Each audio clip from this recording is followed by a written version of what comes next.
अब आपने जैसे अभी अभी अली ने मज़ा दिखाया ना, ऐसे ही एक मज़ा आप बताएं। आपका एक बड़ा मशहूर वाक़या है कि इंडिया के ख़िलाफ़ इंडिया की पिटाई करके आपको मज़ा बड़ा आता था।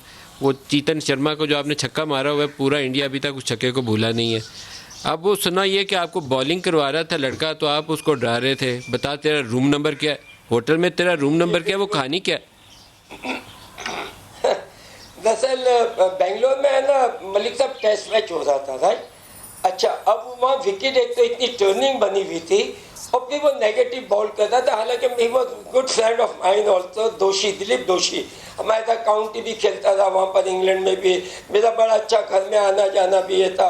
अच्छा, हमारे उस वक्त सारे क्रिकेटर थे, इंडियंस भी थे, हम लोग थे, गवास्कर, हमारे में बड़ी प्यार मोहब्बत थी, दोस्ती। एंड में मैच के बाद हम सब साथ होते थे, हल्ला गुल्ला करते थे, मिलते थे, एक दूसरे के घर पे जाते थे। ये मोदी की जो गवर्नमेंट आई है, उसने हिंदू मुस्लिम वाला चक्कर कर दिया। उस वक्त आप बिलीव करें, हर आदमी इंजॉय करता था। और मैं ये भी कहना चाहता हूँ कि इंडिया के लोग हमें पसंद करते हैं, हम वांटेड पाकिस्तानी इन इंडिया है। आप हिंदुओं के घर जाते थे, कभी ऐसी चीज नहीं हुई। मैं इसलिए बोल रहा हूँ कि ये वो लोग भी सुने हैं कि हमारे में कोई ऐसी प्रॉब्लम नहीं है। और मैं चाहता हूँ कि नेबर्स हमेशा खुश रहे, आबाद रहे, मिलजुल कर रहे, खेलते रहे। तो हो आप ये रहता, मैं आपने रूम बेंगलोर नंबर में, क्यों पूछते तो थे, वो ये तो टांग बताया पे नहीं। गेंद क्यों कर रहा है। पूछते थे तेरा कमरे का नंबर क्या है?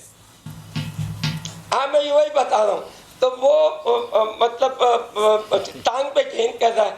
अब मुझे समझ नहीं आ रही, तो मैं फिर लात मारता जा रहा था, पैट करता जाता था, पैट, और मैं भग भग कर। तो भास्कर मेरे साथ था, राइट। कह रहा कि ये क्या कर रहा, क्या कर रहा। मैंने क्या कि यार, मैंने जिंदगी में दो चीजें देखी हैं जो टांग पकड़ता है, एक कुत्ता पकड़ रहा है, एक तूने कुत्ता, एक तूने मेरी टांग पकड़ी हुई है। तो उसको गुस्सा आया, उसने उठा के बॉल में ढक दिया। वो भी फिर हो गया। फिर उसके बाद मैंने फिर छेड़ता था, फिर टांग मारता था। तो मैंने कहा कि इधर इशारा करके, तो इस हमारा होटल जो था उसी साइड पे था। तो कह रहा ये यार, ये पूछ रहा है रूम नंबर क्या है तेरा, रूम नंबर क्या है। तो मैंने बोला कि सुनील ने कहा कि यार बता दे, कोई बात नहीं। तो फिर मैंने उसको कहा कि बात सुन, एक दो फील्डर अपने रूम में भी ले ले, वहां भी मैं तुझे मारूंगा। तो वो चीजें जो है ना, कहानी चलती थी। मगर हम शाम में मैच के बाद हम लोग बड़े फ्री फ्रेंड्स, आपस में कोई प्रॉब्लम नहीं होती थी। मगर आज के दौर में गवर्नमेंट ने, इस मौजूदा गवर्नमेंट ने ये ऐसा फसाद पैदा किया है दुनिया में, जो कि ये नामुमकिन हो गया है कि इस तरीके से हेटेड सिस्टम, हिंदू मुस्लिम, भाई इंडिया में आज से नहीं, हमेशा से ये चीजें थी। और मुसलमान इंडिया को मानते हैं, पसंद करते हैं, लड़ते भी हैं। ये नहीं, वो अपने देश के लिए लड़ते हैं।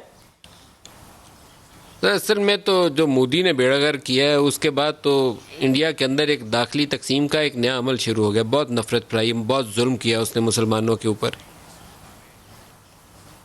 देखिए, कहीं भी नस्ली फसादात नहीं होने चाहिए। वो हर जगह, सारी दुनिया में, या तो यही होगा कि हर आदमी, एक एक आदमी रहेगा। आज इंग्लैंड देख ले, अमेरिका देख ले, हर आदमी रहता है। और ये जो रिलीजियस की जो बातें हैं, हमारे यहाँ पर है, हिंदू भी है टेम्पल में। आज तक हमने हिंदुओं को कुछ नहीं किया, आज तक उनके साथ प्यार मोहब्बत से रहते हैं। क्रिश्चियन रहते हैं, उनको भी सारी फैसिलिटी। ये सिवाय अगर जावेद मियां दास साहब, अगर जावेद मियां दास साहब, अगर नरेंद्र मोदी आपको इंडिया बॉलिंग सही करा नहीं रहा होता, होगा। उसको क्या कहते? जी, अगर नरेंद्र मोदी आपको बॉलिंग दोबारा करा रहा होता, बताइए। जावेद मियां दास बैटिंग कर रहा होता, तो क्या कहते उसको? अब मैं कहना नहीं चाहता, ये होता कि धोती उतार के भाग रहा होता सच्ची, बॉल के पीछे ऑल द टाइम।